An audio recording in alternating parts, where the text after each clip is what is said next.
Consensus Network. All right, recording. How you doing, Peter? The Thunder from Down Under. How are you, mate? Really well, yourself?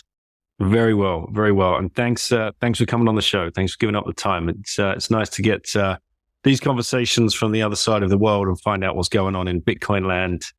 In far off places. It connects all the plebs. You know, we are one big giant social network, or as Izzy would say, in your part of town, we are biomagnetic nodes. I think he's even layered on top of that idea since I saw him in Miami. So I'm looking forward to having him on to discuss that, actually. You know what? I cannot wait for that conversation. I will tune in to that. And anyone listening to this, boy, oh boy, you are in for a treat with that guest. Izzy is a tour de force, a force of nature. So I can't wait to hear that. And Unleashed just recently. Wizard of Oz brought him on a European tour last year. First of all, to the US. I think they did BitBlock Boom first, and then they come across to Riga, and then they went across to the UK and some other parts. And great to see him, and great to see what in real life presence can do to people, because he's someone that had obviously been Bitcoin lonely for a very long time, and shunned by his inner circle of people of, you're just a crazy Bitcoin guy. Please don't talk about that anymore. We're done. We're sick of it. So when you actually finally meet people that are of the same mindset, it's crazy. Absolutely crazy, the transformation that can have on people and what that can bring out of someone as well. And you guys through the, let's talk about that conference that you did in Australia. How did that all come together? Well, this was a labor of love for three absolute fantastic, fabulous Bitcoiners who were talking about putting on a Bitcoin event, putting on a conference for Bitcoiners in Australia. And Dylan, Jess, and Chris basically put the work together to create an absolutely fabulous event. There was no shortage of effort and energy put into it. They scoured the globe for the best talent. We were fortunate enough to have Knut grace us as a headline speaker, who was absolutely fabulous. And it was great hearing his thoughts. We had, the day went off without a hitch. I've been to a couple of Bitcoin conferences, and the fact that they did this on literally their first run through that went seamlessly, it was spectacular. Like, it was really well received. To your point earlier about Bitcoin can be a very isolating experience when you're not connected with other Bitcoiners. When you're still in, say, normie land, it can be really, I think quite unhealthy from a mental health perspective. You start questioning yourself, doubting all these sorts of things, because Bitcoin sends you down a rabbit hole that starts questioning everything. The whole conversation around what is money, all of a sudden that's a mind-blowing conversation. Then that leads to a whole lot of other rabbit holes. And, for the uninitiated or the people who haven't done the work, you look like someone who should be in a mental asylum in part. So it can be very isolating. And this is where Chris and Dylan and Jess basically put together an event where, more than 300 people came together from all over Australia, and international guests from New Zealand, Knut, and others.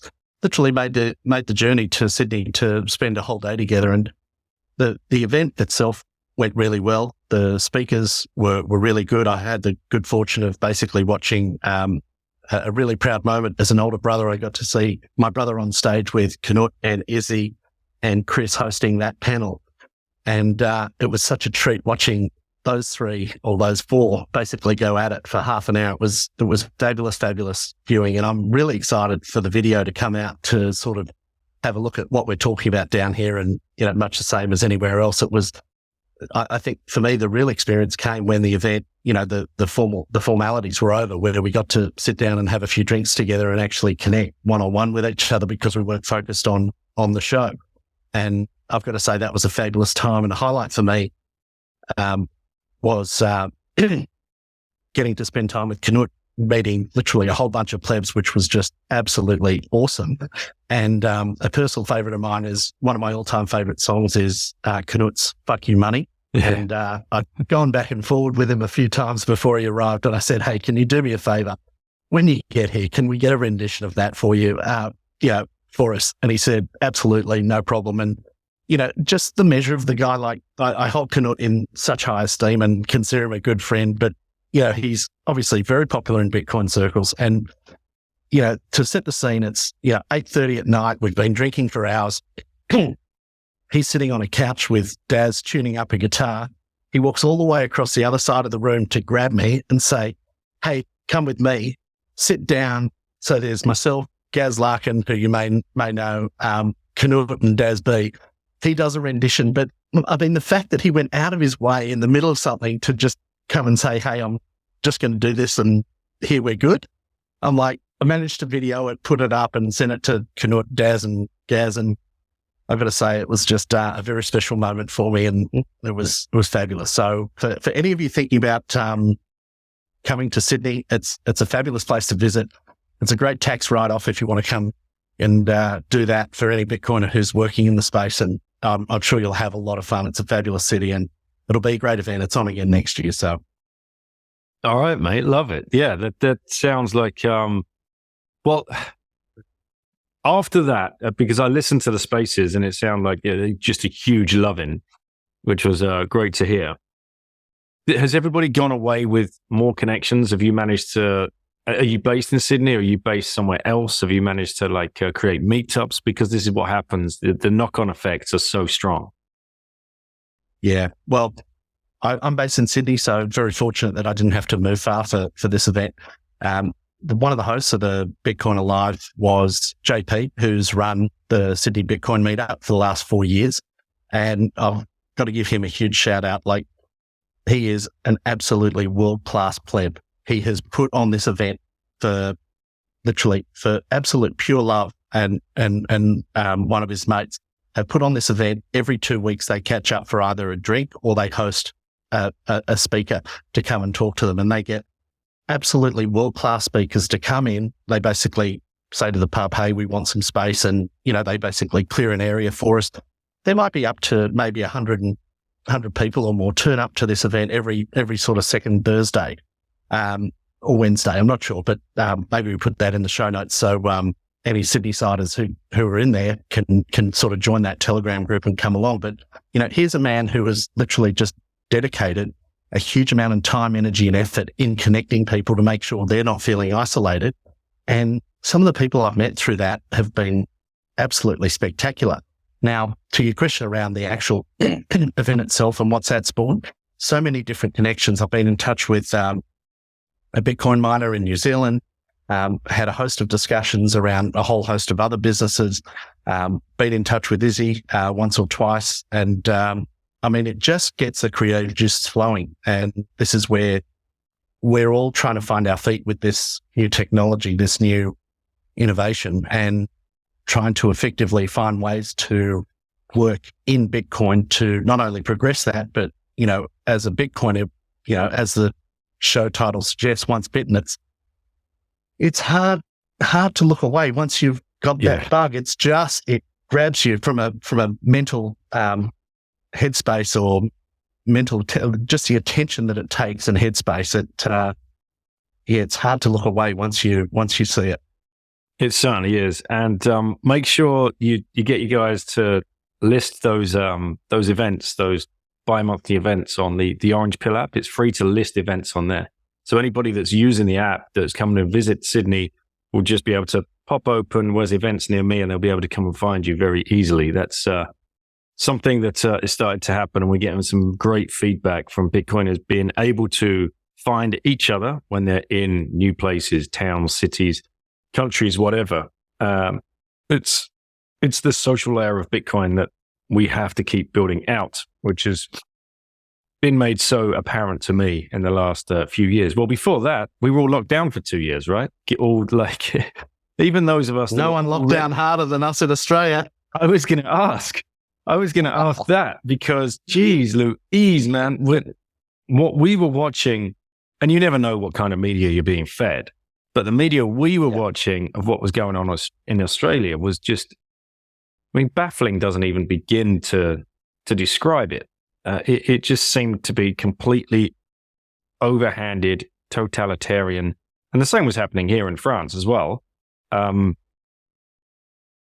But it's different when you live in a city. I mean, we're lucky enough that we're in a countryside, and sure, you can lock us down, but you're not going to stop us going out for forest walks and things like that. But yeah, had you already started the change before that started happening, or were you radicalized during that process?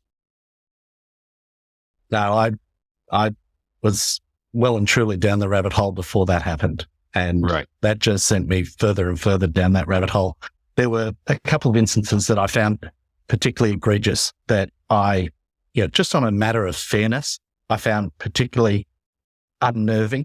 And there were a couple of things. The first was, like, I love my golf, and member of a golf club, absolutely love to play it, catch up with friends and do that all the time. And we had an impasse put on us. And to put the background of this, I was allowed to play golf up until a certain period of time, September 1st, I think it was, or maybe October 1st.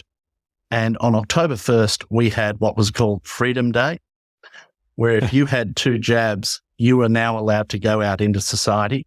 And what that meant, though, if you were a golfer at my golf club, you had to have 2 jabs now in order to play. So all during the COVID pandemic, I was allowed to play golf, but if I didn't provide a certificate showing that I had 2 jabs, I now wasn't allowed to play, despite the fact that we had gone through Freedom Day. And I took issue with that. I think it's grossly unfair. And on top of that, completely stupid and irrational. Mm-hmm. I'm like, how does that work? I'm allowed to play golf on Sunday, and now you lock me out because I'm not allowed to play the next day. Now, I could have understood if they said, look, you're not allowed in the club, or you're not allowed to do this. You've got to maintain your distance. You've got to adhere to the rules that were specifically rendered upon you prior to that. Sure. But just a flat out, all right, now you're not allowed to come here. I've got to say, this is where, like, literally my brain nearly exploded. I was like, how do you justify or rationalize that in any logical sense? Impossible. And, this is where, I'm particularly skeptical of any government intervention that says it's for your good, because on a personal note, I have failed to see a government program that has been beneficial for anyone that the private sector couldn't have handled better. So, do this and it's really good for you. It's like, well, I might just wait a little bit and I'll just see what happens. So that was my approach to it. And, I was lucky living in Sydney. For those of you who lived in Melbourne, it was far worse. It was a much tougher lockdown. You weren't allowed to go out. I think you've spoken with Jake Woodhouse. He was living in Melbourne at the time, a fellow Brit, a fellow Englishman. And I mean, some of the things he had to go through, and I'd speak to him, it's like, you weren't allowed out of the house. It was like, this is insane. Unless you were trying to think of the term that they had, unless you were a required worker or something like that. They had a term for people who were working in the police, the fire, the ambulance, the nurses. Frontline worker, they would call them in the UK. Yeah, we had a different term for that here. So, I mean, I just classified myself as that. So if anyone asked me, well, what are you doing? It's like, well, I'm a mandatory worker. So, I'm self-employed. I've got to basically provide food for my family. I basically help the government collect taxes with financial advice and, investment advice and accounting.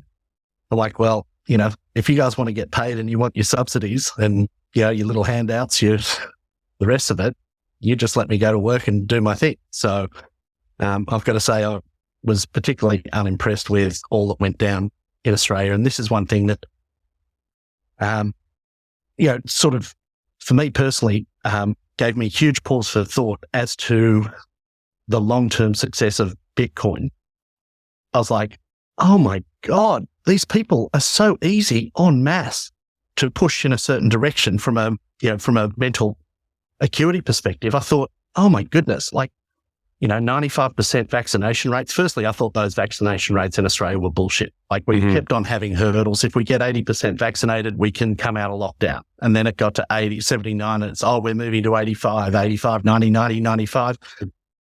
Never got there. And I'm like, I don't even think more than 30, they ever got more than 70% vaccinated. But it was still this insipid push and this slow creep that I just found absolutely abhorrent. that someone can push this on you. It's like, look, leave me the fuck alone. Pardon me, I'm not sure if I'm allowed to say that, but it was something that it drives me insane. Someone telling you what you have to do. It's like, I don't have to do anything. I live in a free country. I can do whatever the hell I feel like. And I don't feel like taking something that you tell me is good for me when I've got no proof or substance around whether or not it is good for me. I would prefer to wait. So I'll sit and wait. And then this, what was particularly difficult was watching these barriers put in place and slowly squeezing you from a mental pressure perspective to coerce you into doing what they said, which to me, a personal philosophy I live by is you do you. I don't expect anyone to do anything other than their self-interest. And I would never ask anyone, I'd never expect anyone to do anything for me. I will ask. And if you say no, fine, you do you. But this constant pressure to, no, I don't want to do that. Oh, okay.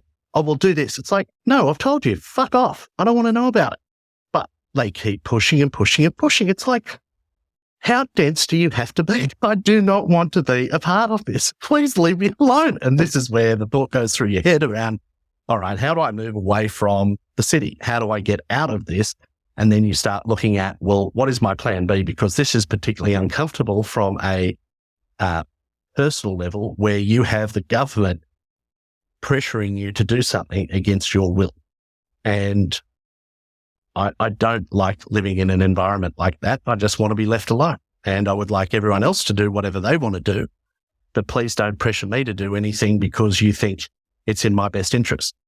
I'll tell myself what's in my best interest and you just look after yourself. So it was a very difficult time. And for me, I'm probably one of the belligerent, disagreeable 0.5% that's adopted Bitcoin early, much like yourself.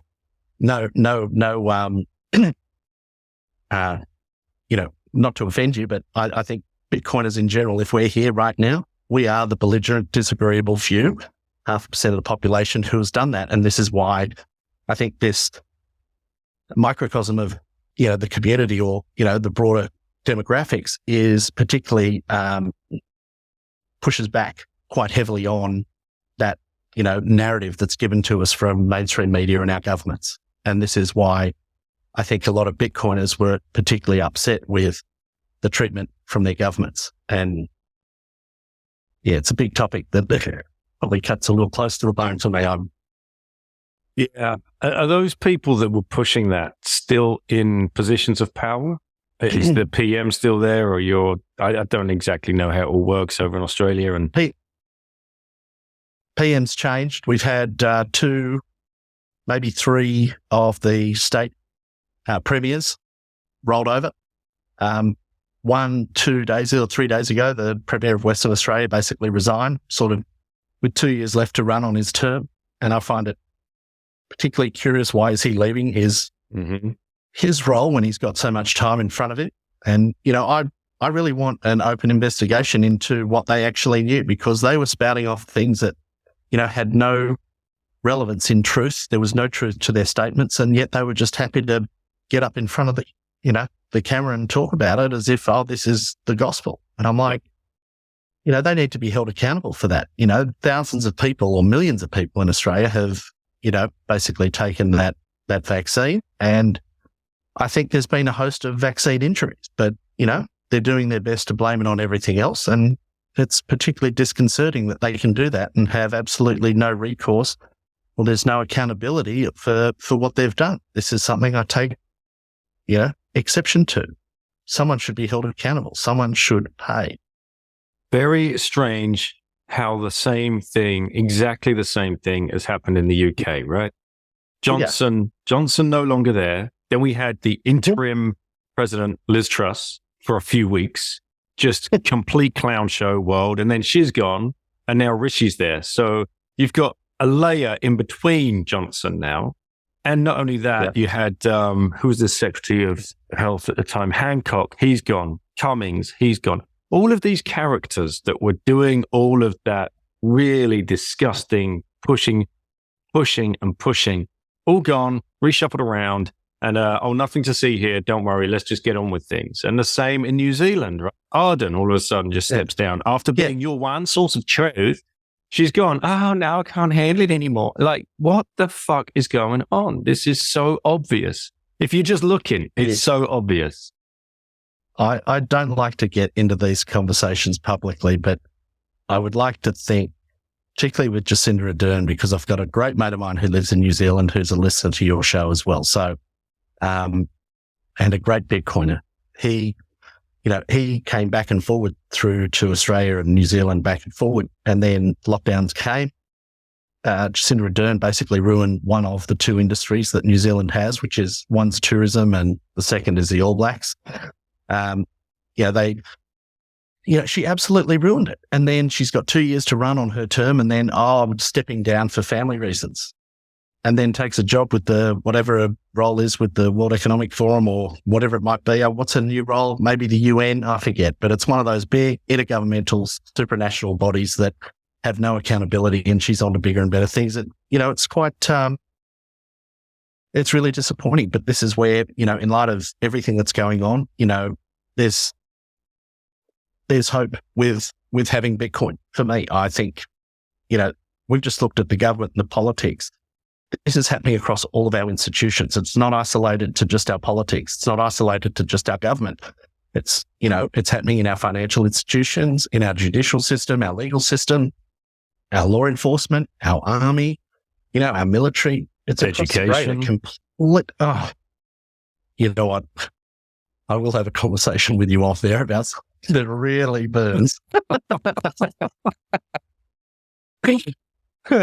That's real stuff. It's shocking. It's just, it is really just a degradation of trust across all these institutions. And I think it's really sad. Like I look at, think of the Western world, Western democracies have got England, Britain to thank for all that we are today. You instituted a rule of law. It could be said that, the British were very brutal in their rule, the rest of it, but they did implement a rule of law. Rules, not rulers, that everyone could adhere to, or at least there was the provision of fairness and equity in the legal system. However, that's been great for the last 400 or 500 years, since the Magna Carta was introduced, and then we've got common law, and that's basically filtered down across all of the colonies across the globe. But there is a complete undermining of that trust in those institutions now. You just look at what is prosecuted and what is not prosecuted. One should be, one shouldn't be. You look at things, across the board. You look at government overreach. One of the things that, I've had a lot of pushback on from people is talking about the Canadian truckers. That made me sick to my stomach, what happened there. I don't agree with the Canadian truckers and what they were doing, but I agree with their right to protest. It looked peaceful to me. It looked very disruptive, but I didn't see any fights. I didn't see any people being beaten up. And what was a massive overstep for me in the last, 2 or 3 years of everything that's gone on is the Canadian government, which is a beacon of hope and democracy across, all of our nations and, across the Commonwealth. The Canadians are basically seen as the really nice guys who may be a little slow, but they're really delightful and adhere to all rules. Now, you've got a government in Canada who literally oversteps the mark, and, our entire legal framework is built on the presumption of innocence until proven guilty. They literally just froze bank accounts without any due process. I'm like, how on earth is that fair? How does that work? Like, if that's not a ringing endorsement for, hey, you need to get some Bitcoin because this is going to happen to you in a minute, I don't know what is. And, this has been the tough thing to, basically swallow the last 3 years. There's been an undermining of our Western values, I think. Oh, completely, man. Completely. Yeah. And funnily enough, we just talked about change in PM in Australia, New Zealand, UK. Trudeau's still there. I know. And saying the most outrageous shit and pulled the most outrageous shit and is clearly pushing some kind of, call it whatever you want, heavy socialist or just full-on communist kind of policies. It's is completely nuts. Yeah, it is. And, and then you take the flip side of this, and this is where in 2023, I didn't think I'd be sticking up for Russian oligarchs, but there is a rule of law. And, I didn't think I'd be sticking up for Putin. I didn't think I'd be sticking up for, the Russian oligarchs, like they've got a rough life. But taking someone's property without any charges being laid, without any incursions, without any due process, I'm not sticking up for them, but that shit is unacceptable. How do you run a society when you can literally, if you will power, you can just put your thumb on the scale and say, that is mine? Now, I don't like them, don't agree with them. I'm sure they're really shitty people. But I still think that they should be entitled to due process if you're going to take their boats and steal their football clubs and do everything else to them. I'm all for that, but just do it in the legal framework and the rules that you said that they've got to adhere to. I mean, that's not too much to ask. Yeah.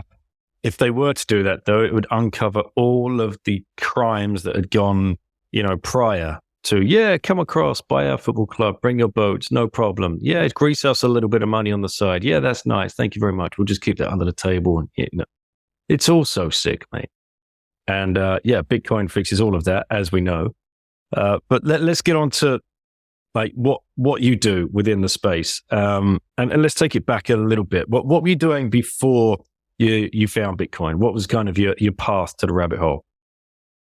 I was running a family office and basically running investments. So we look after a small number of very wealthy families, and we basically give them advice across a whole host of investment options, typically property, stocks, bonds, commodities. And I had the misfortune when I first heard about Bitcoin was back in 2011 when it was $3. And my brother said to me, who you may or may not know, but he is a fabulous Bitcoiner. I owe so much to him. So does my family. He said when it was $3, Pete, I think you should buy some. And I was arrogant and later humbled that I told him that would never work. The government would shut it down. There'll be a new Bitcoin. And literally, I've gone through all of those mistakes or all of the, signposts for proof of work to understanding Bitcoin. And sadly, it took me about 5 years to understand it. And I was just fortunate that Mike was very patient with me. He ran a Bitcoin exchange in San Francisco. And, I'd speak to him every other day. And there wasn't a lot of content out there around Bitcoin at the time. So my only way of basically having my questions answered really were to have a chat to him and say, oh, have you thought about this? Have you thought about that? And basically it was a very, very slow process, either that or I'm a very slow learner. So it was one of the two, but it took me 5 years to really get my head around it. And then once I got my head around it, then it was, there was an opportunity, I think, for me to talk to some of our clients about it. And it was a very, very different value proposition in 2016 than it is to now. And the value proposition in 2016, where we were talking to clients was, hey, this may sound like a crazy idea. Just bear with me. I think you should put 1, maybe 2% of your net assets in this investment here. The investment rationale was that it could go up 20 or 50x. And the downside is that you can lose everything. And on a risk adjusted basis, clients were pretty happy to go ahead with that because a total loss of that investment, although they'd feel silly about it, represented really in the grand scheme of things from a risk management perspective, it really represented a bad day in the markets. So they were happy to take that risk. How does one end up working for a family office for high net worth individuals? What was your path out of school through uni, getting that first job? This is what's always interesting to me, these little paths you take along the way before landing in the seat. Good question. It probably starts before university, in that I had a very entrepreneurial father who is a fabulous businessman and an incredible human being to boot. My brother, our sister and I have been fortunate to win the absolute genetic lottery in having my mother and father as parents. Eternally grateful for all they've given us. But the education around business and entrepreneurship literally started at the age of 8.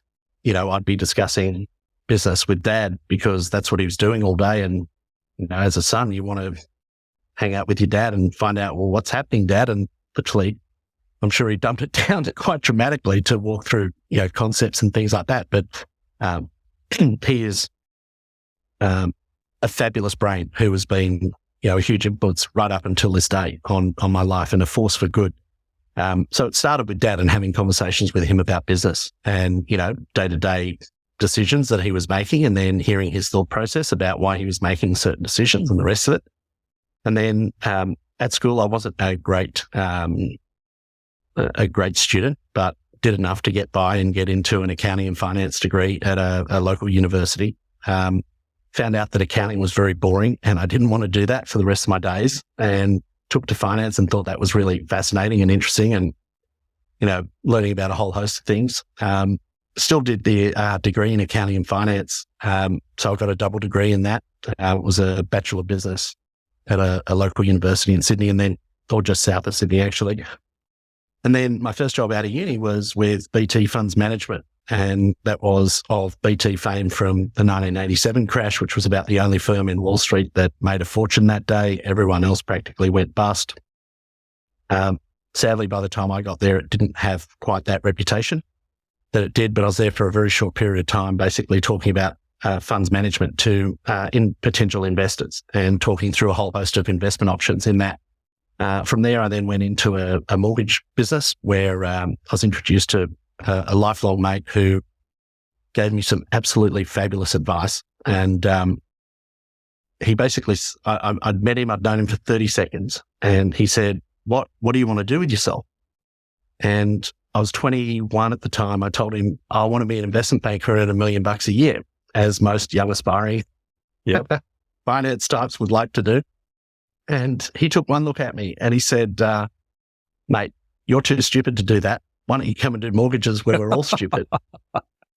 If you're any good, you'll look really good and do okay. So it was arguably the best advice I got. And he was correct. They were really stupid in the mortgage game, but we had a great time in there, and it was very easy, or not easy. It was a lot of hard work, but you could make really good money in that.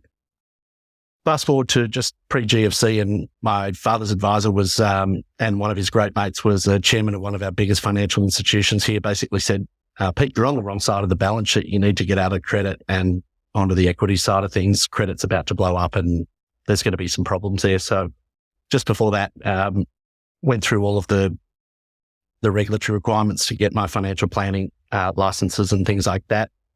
And then went to investment advice on the other side, equity side of things in financial planning. So financial planning covers off a much broader side of things that takes into account not only the investments that you're actually making, but the structures that you're putting them in.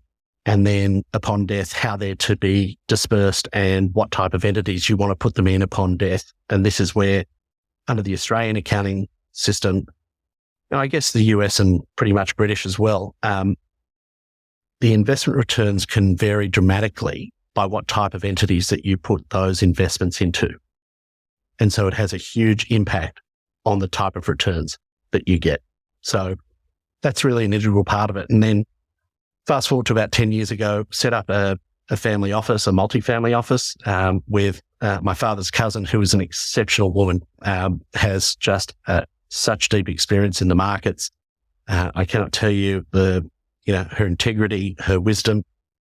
She is a complete mega brain, and I'm so fortunate to be partnered with her because I get access to an absolute supercomputer in her brain and work with her daily. So that takes us up to about probably maybe 6 months ago. And then in the last 6 months, pretty much since January, and further inspiration from Bitcoin Alive and the Sydney conference, I've basically created, with a couple of others, a business called the Bitcoin Advisor. And this is a business that is leveraging off all of the expertise and work that we've done with our families over the last 7 years to effectively deliver that service to clients anywhere on the globe. So it's quite a unique service. It's effectively a collaborative custody service that focuses on getting Bitcoins off the exchange, because one of the I guess one of the highest things that I think I contribute to the Bitcoin space is helping Plebs get Bitcoin off the exchange. On a personal level, I would love to see the exchanges completely emptied of their Bitcoin. And then I think we can actually see real price discovery. And that to me is going to be the fun part of Bitcoin. When these banks and financial institutions are scrounging to find Bitcoin to cover their shorts and there's none there, who's going to come and save it? This is going to be the fun thing to watch. And, there's no one there to save you in this type of situation. And this is one of the things that I'm really focused on and want to help people do. And we've developed I think a really good protocol for doing that helps people safely self-custody and has built-in redundancies and multiple backups. If they completely muck up everything that we do for them, there is benefit of not losing your Bitcoin. And that's the beauty of a multi-sig collaborative custody, that I've had multiple clients walk out the door with a hardware device, turn around within a month and say, Pete, I've lost everything that you've given me, including the seed words, despite the education we give clients to say, hey, this is really important. We've had a number of clients turn around and say, oh, look, I've lost everything. Have I lost my Bitcoin? And the beauty of that protocol is that we can turn around and say, no, you haven't lost your Bitcoin. We've got to do a number of signatures with some other third parties, but we can recover that. And we've managed to save millions of dollars in Bitcoin from being lost to the network.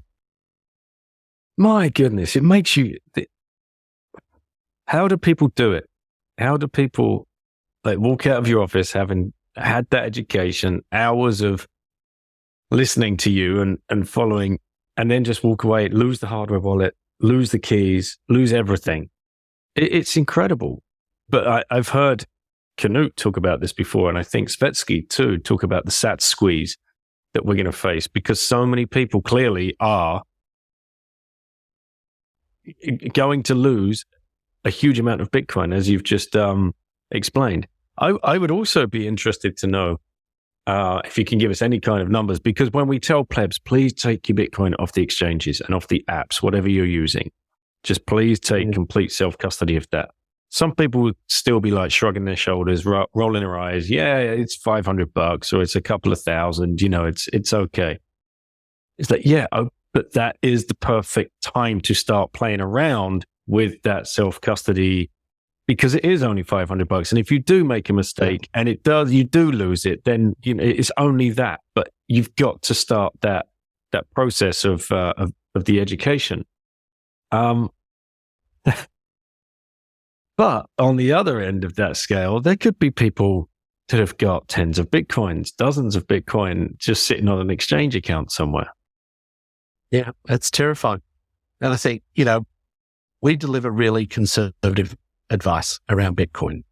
We don't tell people to lend. We don't tell people to borrow on their Bitcoin. And if they do, there are a whole number of hurdles and, loan to value ratios, which we'd want to be inside of. And, you'd want to be in your third epoch, really, if you're borrowing money on using Bitcoin as collateral. A brief side note to that, I have done that myself, borrowed money on Bitcoin. And I tell a story to clients that, understanding credit and the risks and counterparty risks are offered with lending institutions.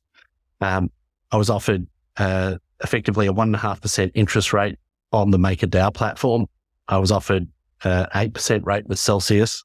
I was offered 8% with BlockFi, and Unchained offered me a 12 to 14% interest rate. And I was delighted to pay the 12 to 14%, understanding what counterparty risk is.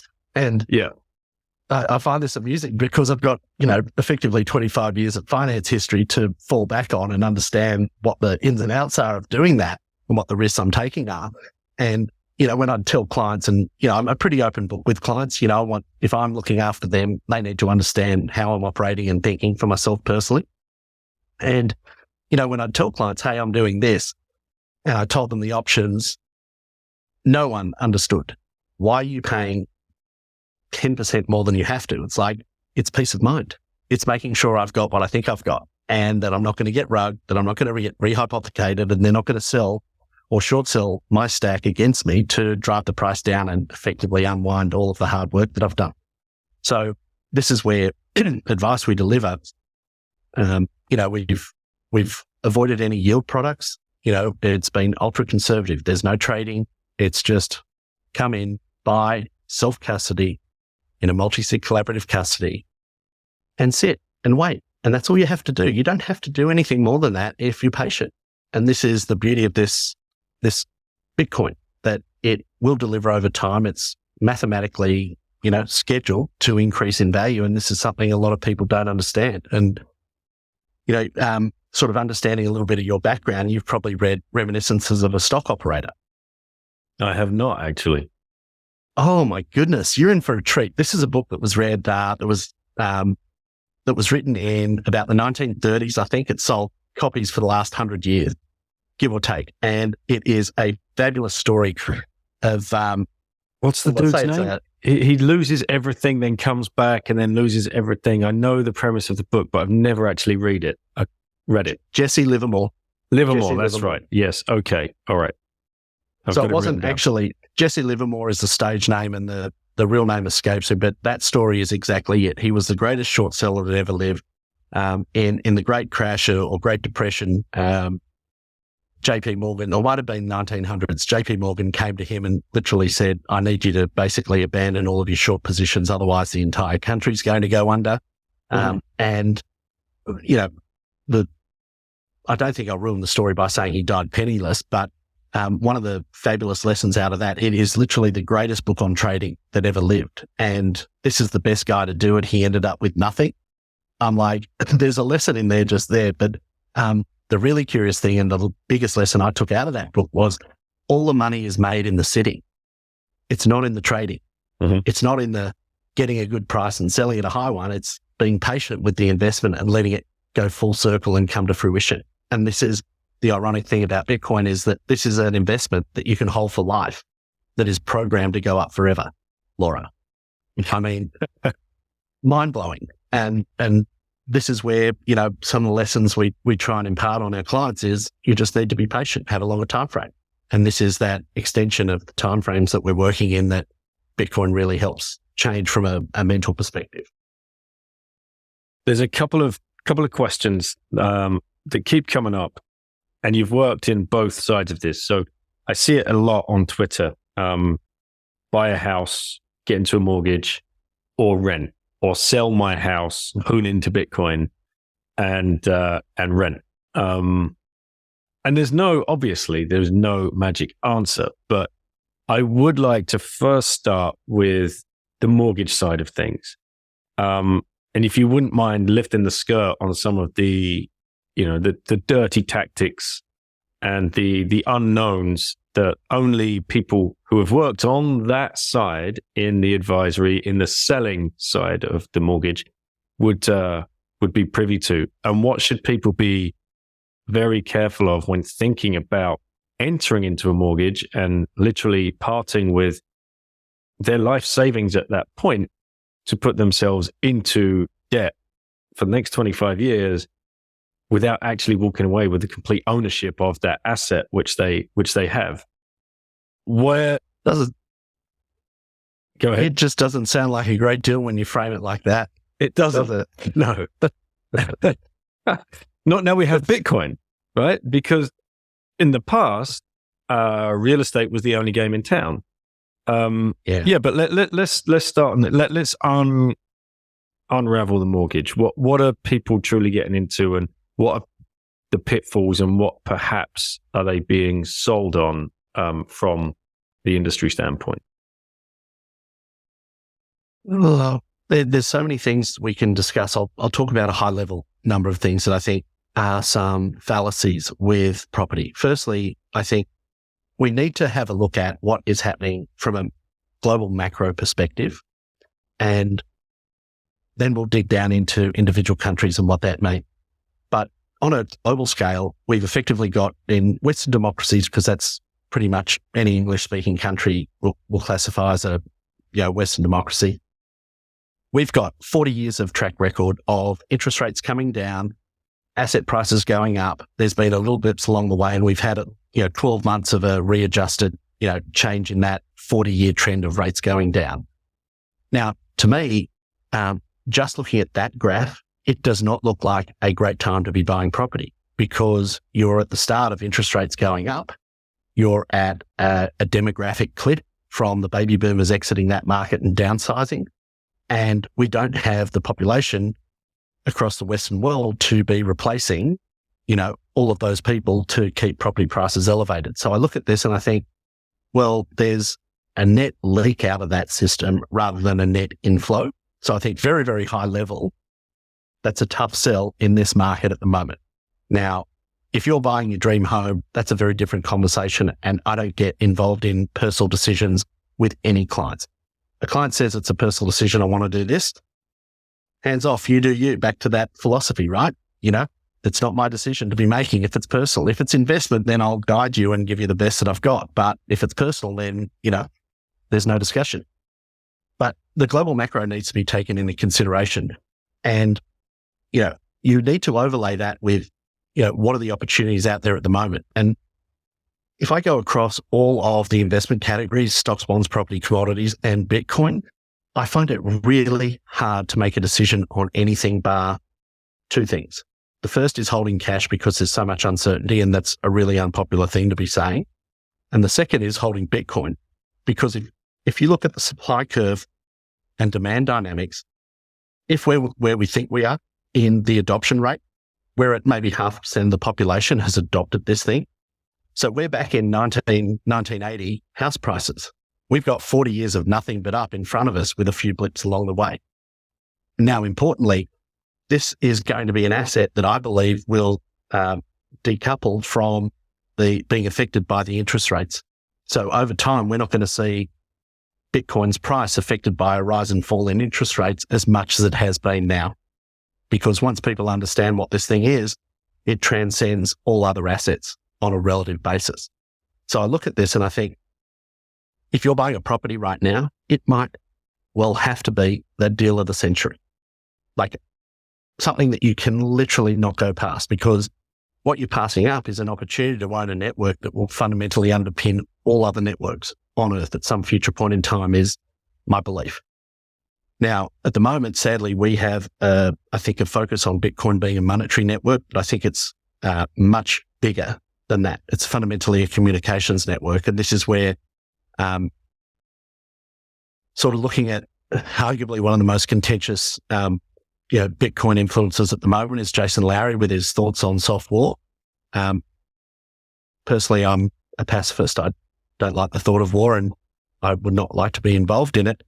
But he raises some really interesting points in that. And one thing I thought he missed until I actually heard him talk was I thought he missed the fact this is fundamentally a communications network before a monetary network. And it goes without saying that in order to have a monetary network, you need to have a secure communications network underneath it. And this is where, what the potential is to effectively supersede the role of the internet and build everything out that requires data and communication on Bitcoin is far bigger than any monetary network that we can ascribe to it. And so this is one of the things that, I manage money, I look at money, I try and focus on investments, but this thing is so much bigger than that. That's just a snippet of our understanding at the moment. It's the first thing that we've ascribed to it, because money basically accounts for 50% of all transactions in the economy. You're paying with something. So it kind of makes sense that monetary network was the first thing to pick up, but it's first and foremost a communications network. And this is where I think the potential is much bigger than we had. Now, bring that back to property and what we're doing in property now. From a local perspective, we've got interest rates in Australia at roughly 5.5%. We've got clients who, a bit over 12 months ago were in investment properties were rolling out an interest rate with a 1 in front of it. So it was sub 2%, and they're now rolling to a 6% rate. Now, I look at that and think that's effectively a tripling in the cost of capital. And that tripling in the cost of capital should, in a simple-minded term, lead to a 66 2/3 reduction in the price of an asset if you want to maintain an equilibrium in the market. But we haven't seen a 60% drop or more in property.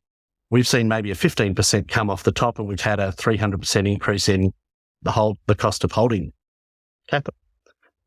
which tells me either we need interest rates to go down dramatically or we need property prices to come down dramatically.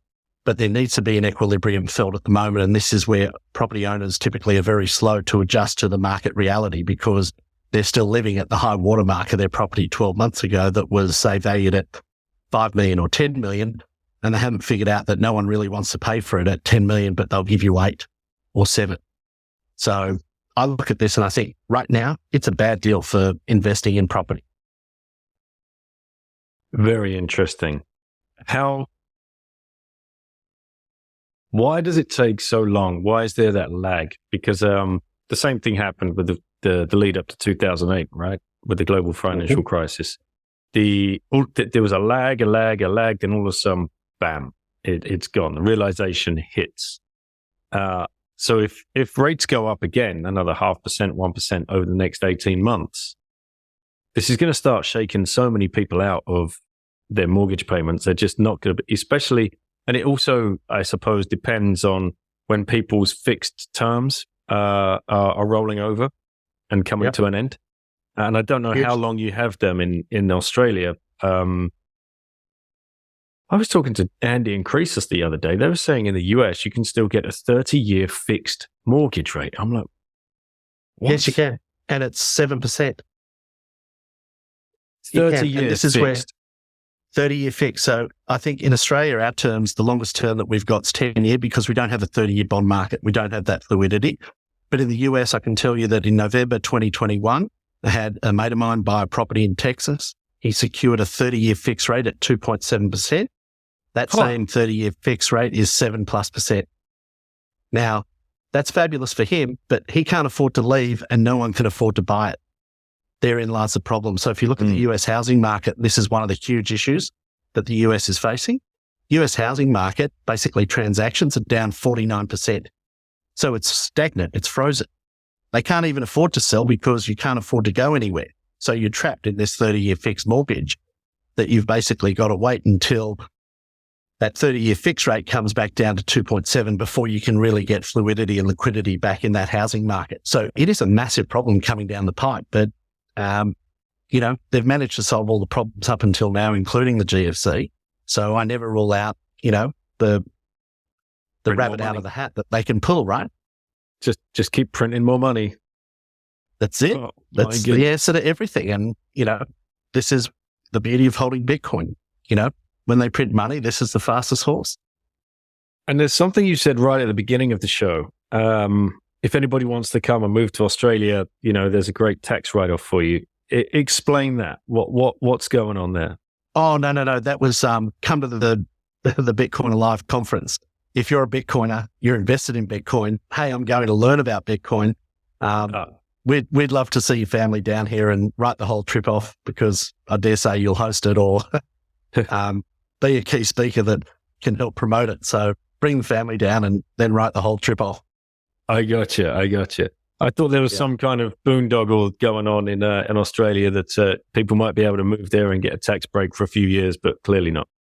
No, we don't have that. The closest thing that we've got to that is something called an ISIC, which is effectively an early investment scheme where if you invest in effectively sort of innovative technology to, that could be, any sort of thing. A lot of the Bitcoin miners had this. It's basically you're tax-free for 10 years if you meet certain conditions, which is a fabulous way to be. If you start a company, create it under these sort of tax loopholes, not loopholes, they're tax incentives to incentivize investment and innovation. You can effectively invest in a company and you can hold that for up to 10 years, sell that, and you won't pay any capital gains tax, which is a fabulous system to promote investment. It's just knowing these things, right? There are every country has something like this going, but unless you are deep down in the weeds, you're completely unaware to it. And Bitcoiners are going to be looking for all of this kind of stuff, right? Going forward, because just of the nature of holding this asset.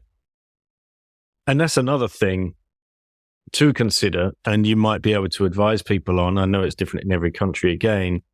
For those people that are reaching that point now where they're almost out of fiat, right? They've they're almost on zero. They're transitioning their life slowly onto a Bitcoin standard.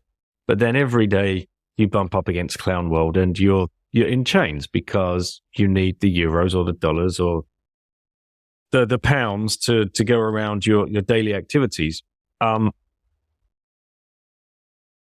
peer-to-peer markets, great way to get yourself a little bit of fiat. But if you do have that personal decision to make, that lifelong dream, that house or that big move or whatever it is that you've got, maybe there's a huge family wedding or something and you need some liquidity.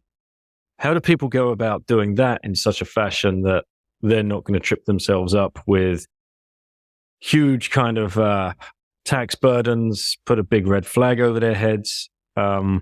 What's the advice to the pleb on the ground? Or again, like you said, if you do your research, maybe you could enter into the lending markets and do it that way, as long as you're comfortable with the counterparty risk, i.e. Unchained being one option. Yep. Hodl now have peer-to-peer lending platform globally, which might be of interest to people. So these tools and instruments are coming.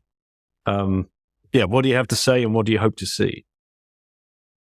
Without sort of giving any financial advice or telling anyone what to do, when it comes to Bitcoiners, one thing I've learned is that they're exceptionally well read and considered in what they're looking to do. But the information I can pass on from a more structured look at finance, I think if you're looking at any of those things, one of the big considerations is, and this is where I'll sort of just preface this by saying, I work in the regulated space.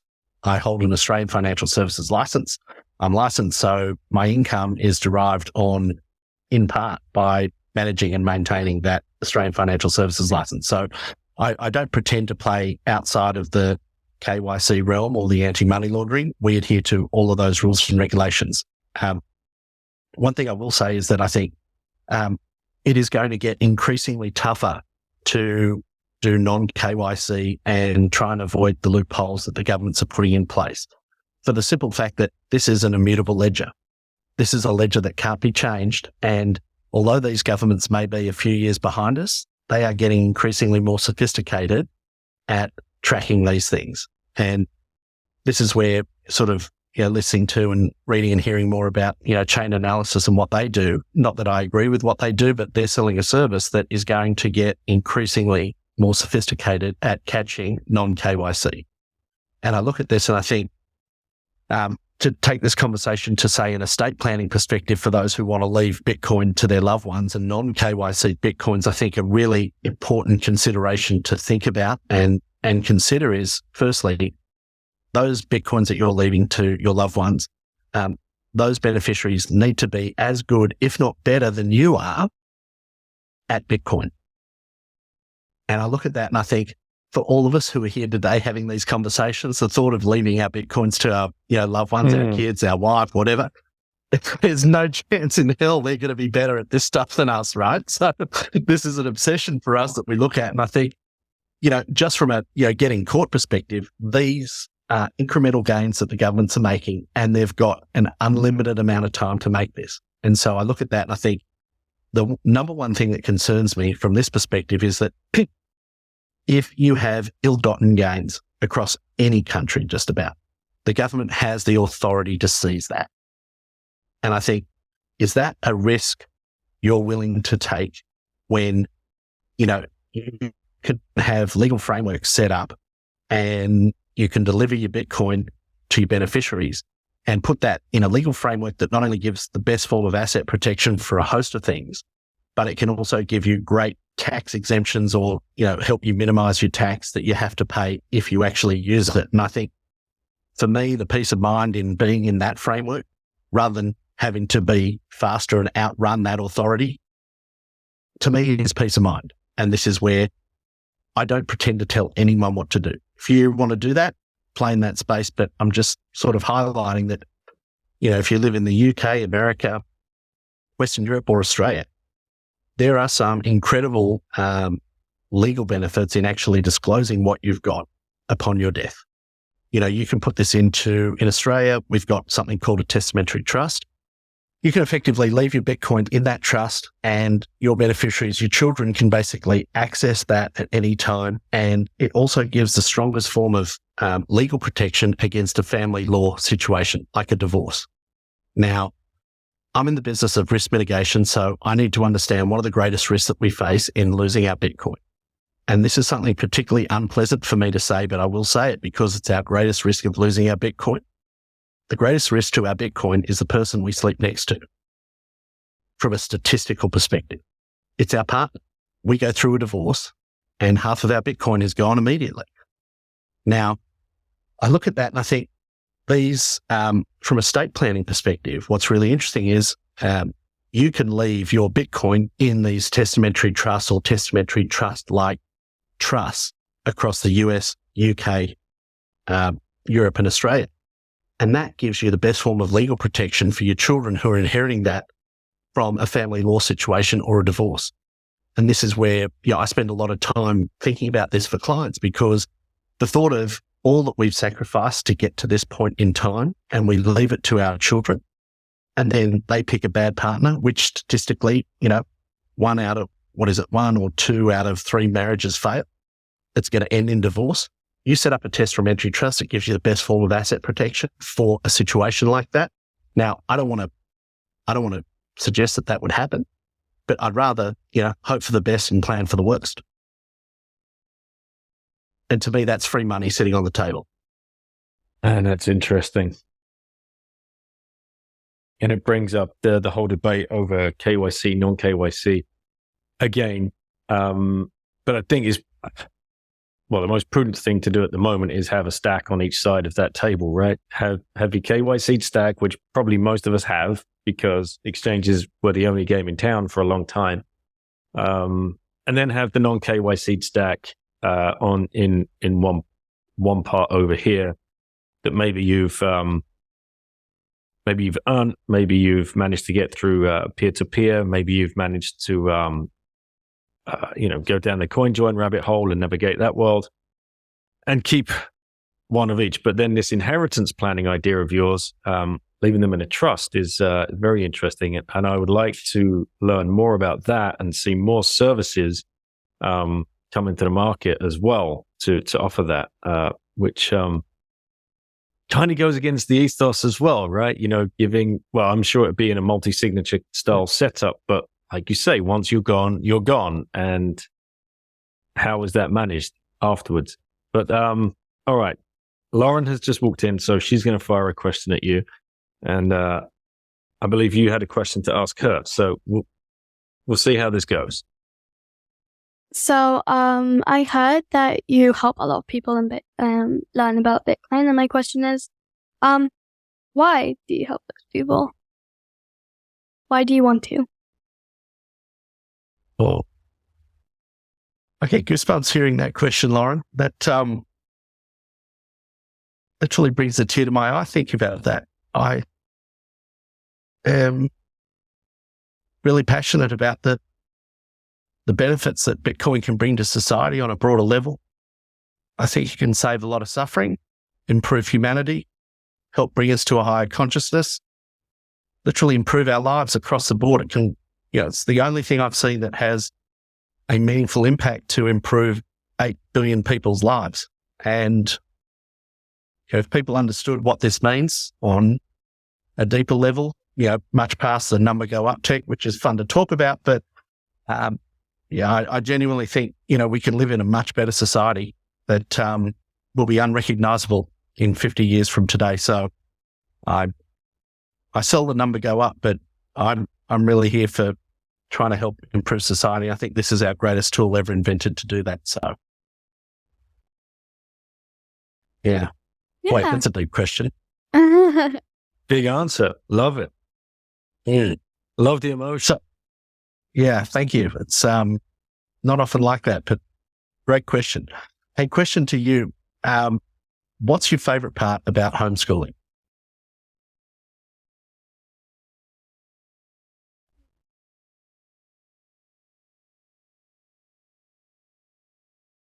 I tell people I'm homeschooled and they go crazy. And then I can give them all the points, and they try and deny that it's bad for you, but it isn't. I find it fun that they try and deny it, but in reality, it's good for me. So you like facing That's the FUD? wonderful to hear. Mhm. Yeah. Oh, that's interesting. Biting FUD early. Well Yeah. done. Nice to know. And funnily enough, we were listening to that FUD in the doctor's office just the other day. That just made me angry because he was a doctor. Yeah. We were there because each year the kids get subjected once or twice to what they called here a control in English, where you are summoned by the powers that be to a place of their choice. In our case, it's a 1 hour's drive to go to a lycée, which is kind of the equivalent to a sixth form college, I would say, in the UK. Maybe you have the same in Australia. I'm not exactly sure how it works. And the kids are subjected to sit in front of 5 teachers, emotionless, classic secondary school teachers, and have them ask questions of the kids to then grade them on the spot as to whether or not they are being educated well enough at home. Educated well enough. Yeah, exactly. Define education. Are we training you to think the way we think? We want you to think? Absolutely. So that's the whole point. The whole point is, okay, well, you chose to exit the school system and you homeschool your kids, but we have to make sure that you are still teaching them our education agenda. And of course, that falls on deaf ears, and these guys don't follow the education agenda. I won't use the word curriculum because they're completely different. And Yes. so we have this battle.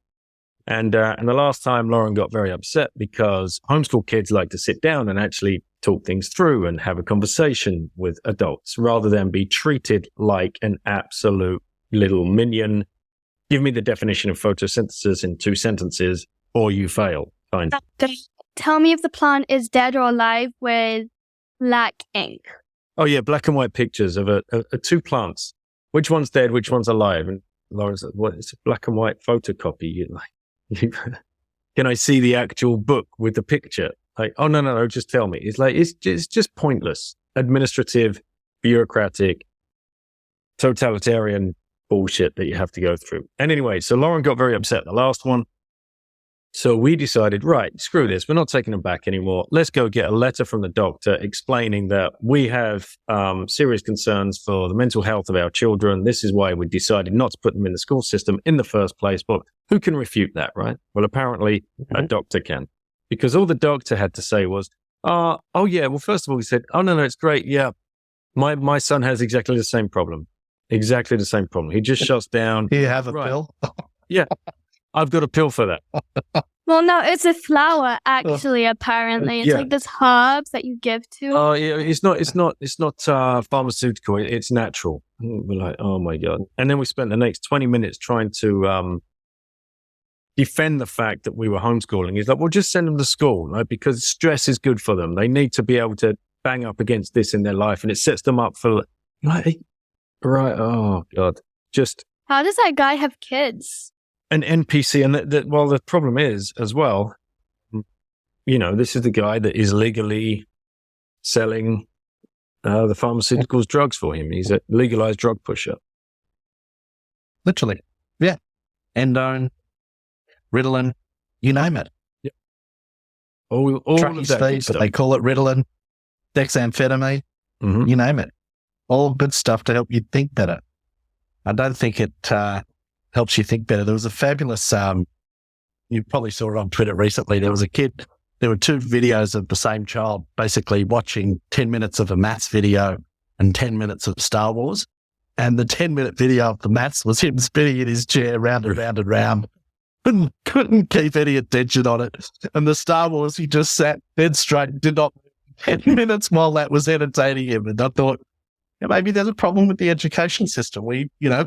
It's not like we don't have the technology to get this stuff, in an engaging format that's going to keep kids interested. So congratulations to you. It's something I've thought long and hard about, homeschooling. And, it's a discussion I had with my wife. I think power to you. And I'm really excited, Laura, for you that you get to do that. It's a great experience. You get to choose your own adventure and start thinking for yourself at an earlier age, which is a huge advantage in life. What's your project at the moment? Well, today I'm thinking to do a presentation on Swifts because of Taylor. Yeah. Well, tell Pete what happened. Okay, so basically yesterday, Wednesday, we go to horse riding once a week, and Sophia was just finishing untacking or undoing her horse, and then my friend came down with 2 horses, and she needed to put them in a stable, and she asked for help, and she started putting the first horse in the stable, and then I just saw something run out. And it was a baby bird. I'm like, oh my gosh, can you come get the horse? She's like, wait, I'm doing this. I'm like, there's a baby bird. And she's like, yeah, just fell out the nest. Acted all natural. I'm just like, oh.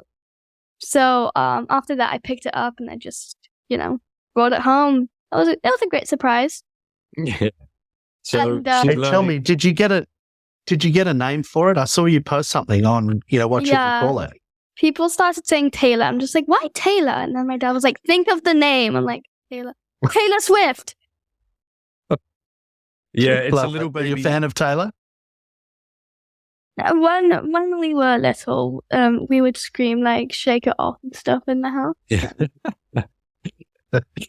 Well, yes. So the Swifts, they fly from Africa each year and they nest around this part of France and many other parts of France. And obviously, but the crazy thing about the Swift is that they once they found a nesting place, they come back every year to the same nesting place, and that's where they breed. So, out of those in the nest, 1 or 2 generally get pushed out because they're the runt of the litter. And mum and dad can only feed X amount of mouths. So the weakest always ends up just basically as they grow, less room in the nest. Like, right, you're too weak anyway, and will be pushed out. Actually, Taylor's pretty strong. And a cat or something gets fed. So, that's the circle of life. This one has found its way into Lauren's arms. So we have Taylor upstairs at the moment. And we're finding the box. We're finding as many little bugs and mosquitoes and flies and wasps and ants and stuff that we can to keep her fed, and fingers crossed. Well, actually, two fun facts about Swifts. Baby Swifts eat 1,000 bugs in a day, and I think adult Swifts eat 25,000. And wow. Oh, and the baby Swift, like a junior kind of Swift, kind of like our one, can last 48 hours without food. All right. Wow. But keep giving her food. So those 7 mosquitoes you found, we've only got 993 more to give a day.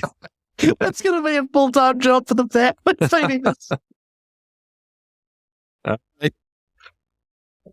That's great. Wish us luck on the Swift. Yeah, she's good luck. Yeah, but she's getting strong because she's been trying to fly out the box all day and nearly fall off the table. And then she can go hunt for herself. Right. Cool. She's practicing hunting. When I put her on the ground, she finds some ants and she tries to pick them, but sadly fails. All right. Well, thank you. Send you back to Peter. Yeah. Bye. See ya. Lauren, pleasure. Yeah. Good luck.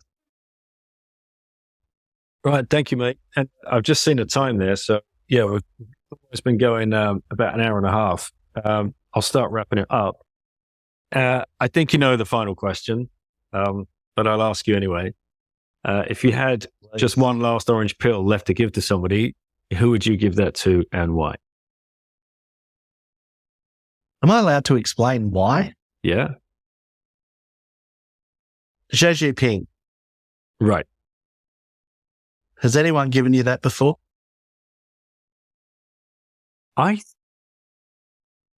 If they have, only once, maybe twice. It's not one. It's not a common one. You know why? Here's the rationale for it. Okay. He is in control of the largest single group of people in a totalitarian regime. If he says this goes, then 1.2 billion people are immediately onboarded. That sends a cascade of FOMO across Western nations that they are then forced to make a decision. Do we try and ban this? And this is where, we hope our boy Jason Lowry steps in and manages to convince the US, because, they're the leader of the free world, that, hey, you need to compete with this. You need to buy as much as you can, and you need to start, basically ASIC mining. You need to have a space force of Bitcoin miners globally to compete with this. And this is the greatest way to force change, because it becomes a need, not a want. Love it. Yeah. Yeah. How do we do that? Let's throw a conference in China and invite him.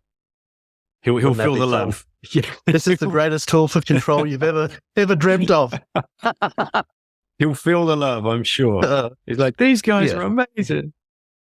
I say that facetiously, but I think that would be the fastest way to onboard 8 billion people to Bitcoin, because it forces a decision of the Western nations. There's apathy towards Bitcoin at the moment, and then that forces a real decision to be made that they either leave that and try and ban it, in which case, you would see a whole host of chain of events that would cause a reaction. Or alternatively, and this is where I've got to say that, the West, particularly the US, is great at responding to any threats known to man. You look at what happened. They're ambivalent about the war until the Japanese bombed Pearl Harbor, and then, within 60 days, they're basically ripping out, a B-52 or 10 of them every day. Like, it's the greatest country on earth. When, they want to do something, they'll do it, but they'll only do it if they have to, not because they want to.